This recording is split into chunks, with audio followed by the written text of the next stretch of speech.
घरको व्यवहार धने प्यारी तिम्रै हातमा जम्मै होला एक दिन सुख फर्के भिरपा खानी समय तिमीले दुःख गरेकी छौ मेरै लागि भनी तिम्रै लागि दिनरात दुःख गरेको छु मनी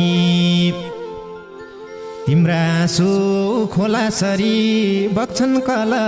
कल मिल्ला पक्कै एक दिन हामीलाई ती आँसुको फल 80 तला माथिबाट फोनमा बोलेको छु गुम्सिएका मनभरिका पीडा खोलेको छु जान पर्ला वन पाखा भिरमानी नहिँडे है पिरमानी कपालु गोरेर